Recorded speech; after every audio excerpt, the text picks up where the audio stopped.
Whoosh! Boris snarled as the power of his chaos magic dimly glowed purple around his sword. He leaped into the air toward Nathan and brought his blade down in a wide overhand arc. Wind-breaking silence!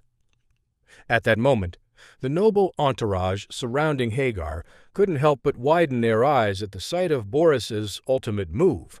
Their minds raced as they each considered what was happening. Whoa, if Boris is already using his wind-breaking slice, he must be really serious. There's no way this Hayfield kid can stand up to Boris's strength. I doubt a nobody from his fiefdom can take a slicing blow like that. Despite all of this, Hagar Haraldson patiently waited to see Nathan's reaction. He too doubted Nathan's ability to withstand Boris's strongest move, but he was not one to jump to conclusions. Whoosh! The air blew furiously around Nathan as he patiently waited for the edge of Boris's blade to fill up his vision. At the very last moment, Nathan sidestepped his enemy's attack and calmly struck a glancing blow to Boris's sword arm with his broadsword. Squish! Nathan's point cleanly cut through muscle and tendon. Boris screamed as his sword arm went limp. Immediately, the spiritual energy flowing through his blade disappeared. Before Boris could finish his painful howl, Nathan punched him in the face and sent him crashing into a wall of jars and herbs. Crash! Oh!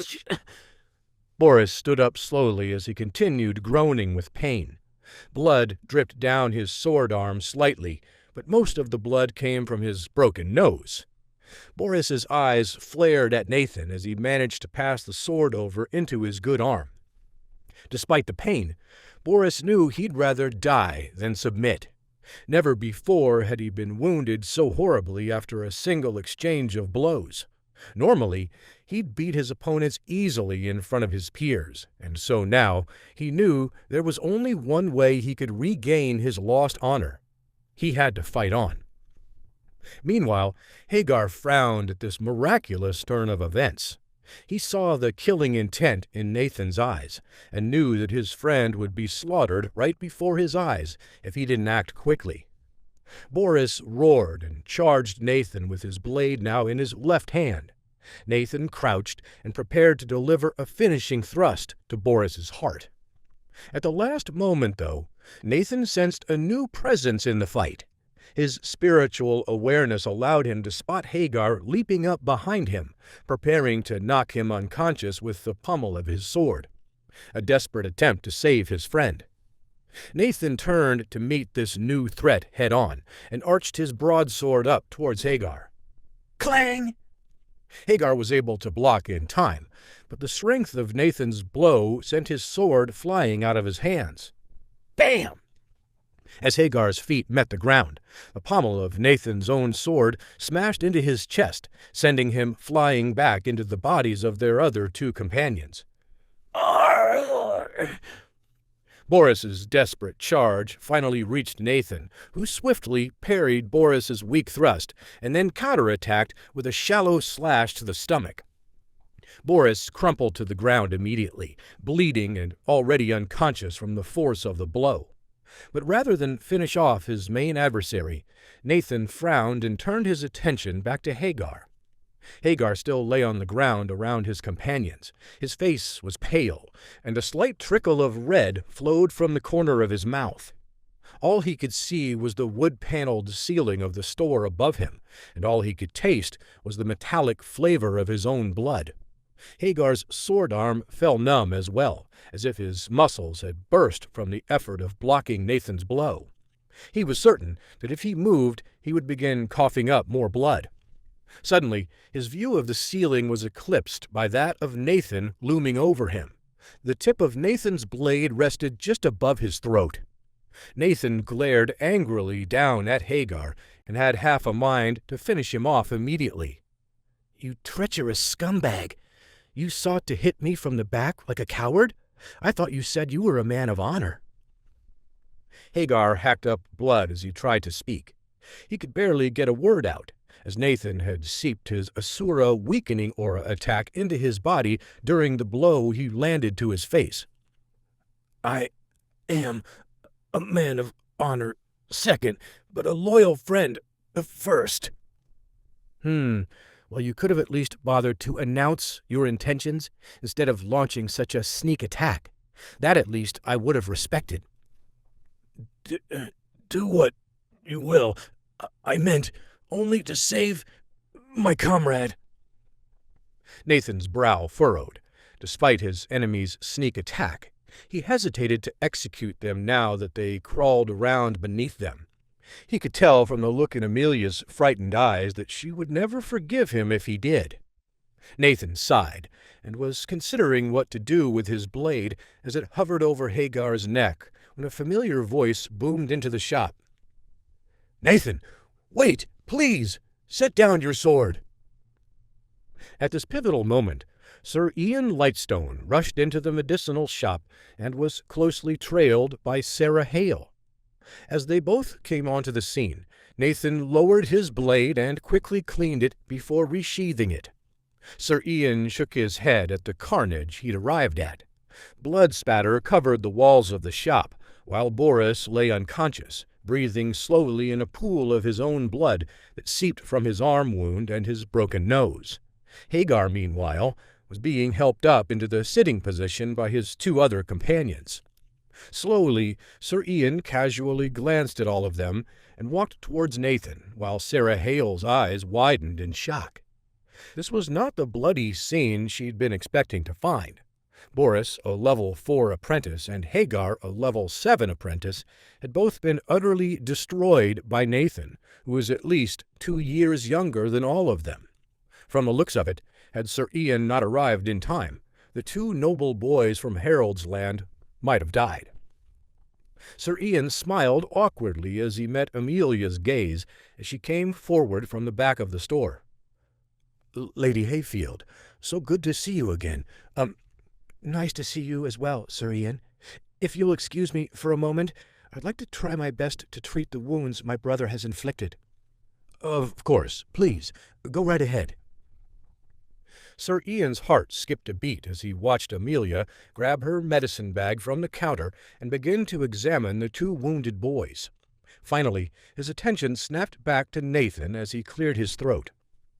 Sir Ian smiled as he realized his hand was on the hilt of his sword. He took his hand off of it and offered it to Nathan. "Well, I understand that this all happened today because of a gift for my sister's birthday party. Fortunately, from the look of things, nobody died, so the situation can be dealt with simply. I suggest we all take a deep breath and try our best to put this issue behind us. Agreed?" Nathan nodded his head and shook Sir Ian's hand. "Of course, Sir Ian. After all, we're only here to try to make your sister happy. I promise not to make any more trouble with them." After finishing his greetings with Nathan, Sir Ian turned his attention to Hagar Haroldson, who finished weakly drinking from a water skin that Sarah brought him. "Young Master Hagar, I've learned a lot about you. Oh, pardon my manners. I'm Sir Ian Lightstone." Hagar barely managed to move his hands into a thumbs-up sign. Hagar smiled up at Sir Ian and spoke as blood slowly dripped out of his mouth. "Apologies, good sir. I am in no great state to meet you." "Young Master Hagar, as this was all over a minor squabble regarding a gift for my sister's celebration, why don't we put this matter to rest, huh? We didn't wish for anything like this to happen today, and your willingness to let this go would be the best gift you could give our house. What do you say?" Hagar's expression grew puzzled, but he nodded his head. "So what if I agree to squash the beef between my kin and the Hayfields? It's not like I have much of a choice in the matter anyways. I wouldn't want to face that Nathan boy in combat ever again if I could help it. Besides, if I dared pursue the matter further, it could escalate into an all-out conflict between our fiefdoms. So, no, there is no use in fretting over this." Hagar coughed harshly, then spoke clearly for the first time since the duel. "Excellent. Well, since you've been so gracious as to look over this small matter, let's just put it all past us, shall we? Besides, I'll take responsibility. Nathan Hayfield is a friend of yours, after all. I hope that in the future we can meet under more desirable circumstances, for his strength is not a joke. I would hope that one day we could even speak as allies." Sir Ian nodded his head profusely and looked back over at Nathan, who'd overheard Hagar's words. Nathan simply shrugged and smiled as if to say, "Perhaps one day we shall see." Hagar smiled at Nathan's response. "I'll take that as a maybe. Even so, that's better than nothing. I'll win you over yet. Just wait and see, starting with an apology. Once Boris wakes up, I'll be sure to have him write one to you as well." At that, Nathan smiled. "Very well, then. I look forward to it." Sarah Hale frowned at both of them. "I don't understand you two at all. One minute you're threatening each other, and the next you're chatting about a future friendship?" Hagar took another painful swig of water and chuckled. Hagar knew the issue was partially his fault, after all. He had encouraged Boris to bring him the flour as soon as they entered the store, even though he had already noticed Nathan moving towards it. At the time, he didn't care. Now, though, he thought that perhaps this interaction was a good thing. Sure, it would take many weeks to fully heal, but a few years down the line, having Nathan at his side might prove useful. After all, Hagar wasn't the only one with a rightful claim to inherit his father's dukedom, and he'd need powerful warriors at his side if he was to successfully obtain his inheritance one day. Nathan, on the other hand, never expected Hagar to handle this situation so well. He was pleasantly surprised by this turn of events, and nodded respectfully towards his former adversary. Nathan was even more impressed when Hagar managed to stand up on his own without the help of his companions. He turned to his followers and pointed over to Boris, whose wounds were actively being sewn up by Amelia. "You two, go take Boris to a healer at once. Thankfully, Lady Hayfield's help has stabilized him well." His two weaker subordinates nodded and immediately went over to Boris without a fuss. Regardless of their own personal feelings, they knew that Hagar was wise not to hold a grudge against such a powerful young warrior.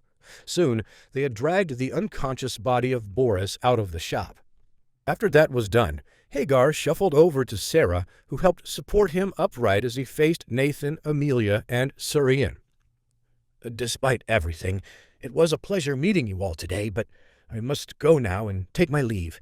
I have many health potions to drink now before I can make it to the celebration tonight." Hagar knew that he needed to rest up if he was going to make it to the birthday party later that evening, and he knew it was best to rebuild his relationship with the Hayfields slowly over time. Moreover, he knew that he needed to contact one of his father's men and have them investigate Nathan's background more thoroughly. As Hagar bid them all farewell and shuffled toward the door, Sarah looked over her shoulder at Nathan and shook her head in disbelief. She still couldn't fully comprehend what had happened. "See you all tonight, I guess." Nathan beamed at her as she opened the door and left the store with Hagar.